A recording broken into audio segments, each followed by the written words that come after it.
It's your girl Ro in the building, and I'm here to welcome you to my YouTube channel.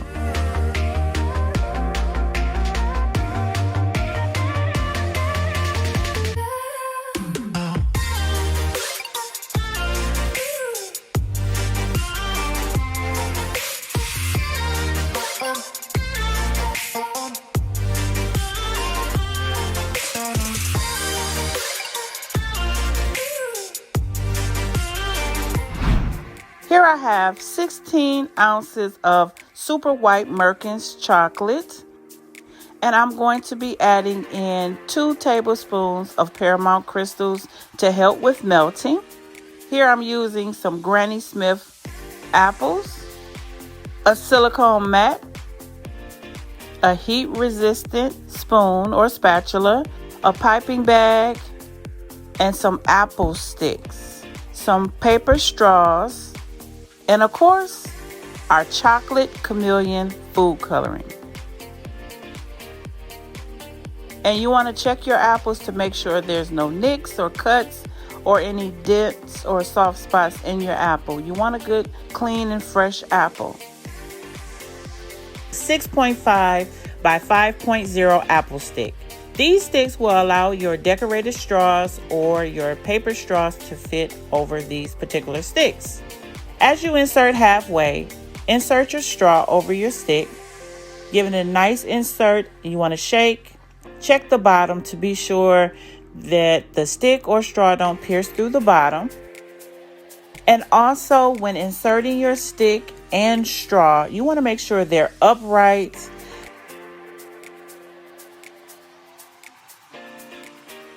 Nice and neat, so they can all coordinate with the rest of your apples. This is important because you want to give a great presentation when you're doing your chocolate apples. So as you insert your stick and straw, you want to take a paper towel and wipe around the top of that apple, just in case you have any juice or standing water at the top of those apples, and you do not want to have that there before dipping in chocolate. Now let's melt our chocolate. Here I'm going to melt my chocolate for 30 seconds in the microwave.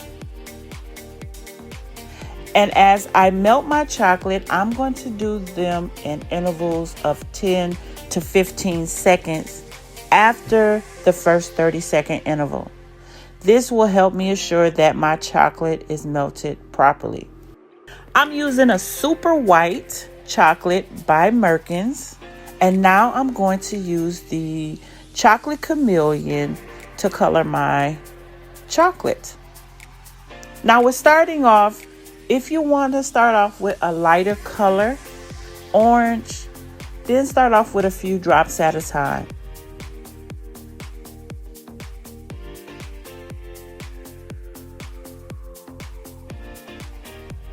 Now here you're going to see me apply 2 teaspoons to this 16 ounce of super white chocolate.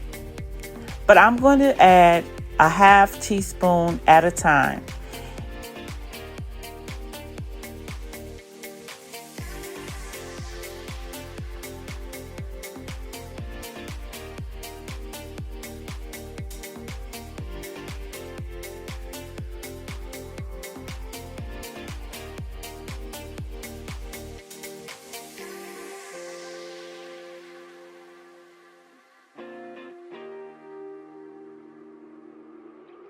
Every half teaspoon that I add to this chocolate, you will see the color enhance, which will get a little darker.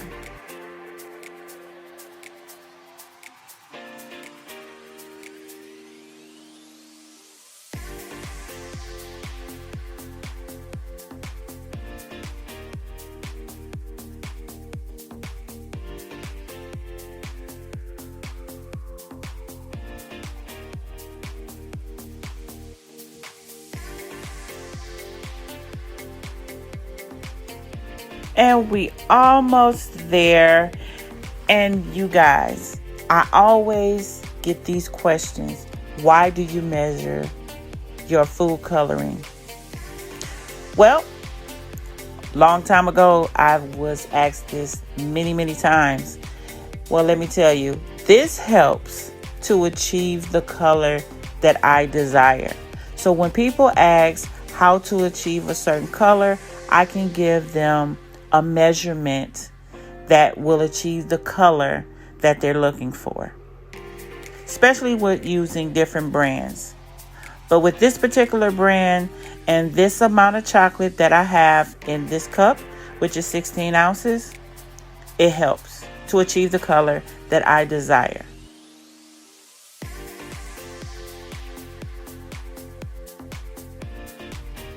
All right, so let's put our chocolate in the bowl. Using this bowl, I am just adding this chocolate to the bowl to have more room to dip my apples. And when melting your chocolate, before you dip, be sure to wait 5 minutes before dipping so that the temperature can come down from your chocolate so that you won't create that elephant skin. Now let's get to dipping.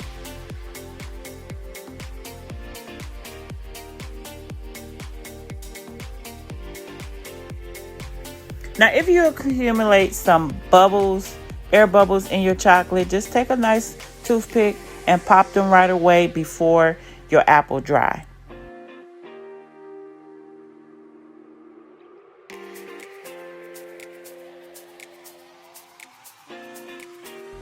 Now, I let my apples sit out to dry at room temperature, and I always dip them in a cool climate area. If you tend to have a hot climate area, turn on a fan, turn on the air so that your apples can dry appropriately. Because remember, if you live in a hot climate area or if it's hot in your home, wherever you're dipping, it will take longer for your apples to dry. There's no need to put them in the refrigerator. It's best to let them air dry so they can come out nice and pretty.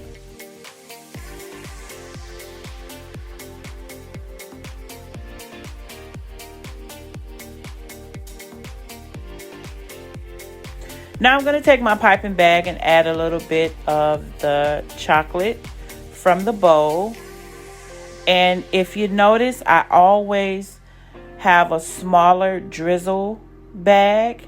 This will help me or allow me to have full control over how I drizzle over my apples.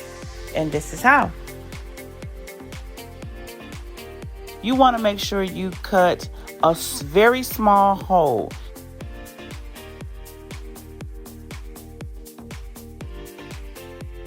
It just gives you a little bit more control.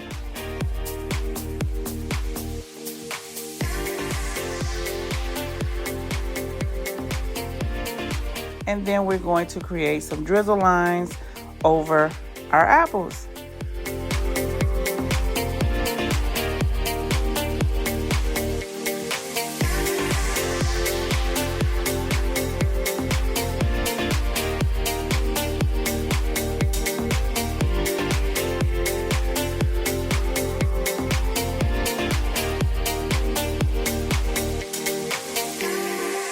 So you guys, for all the supplies that I'm using in this video will be listed in the description box below. Thank you for watching my video. And if you have enjoyed this video, make sure you comment, like, and subscribe. Be sure to hit that notification bell to always let you know, and it will remind you when my next video will post. And if you enjoyed this video, be sure to watch these next videos that you see here listed on my channel. It's your girl Ro about to go, and I'll see you in the next video.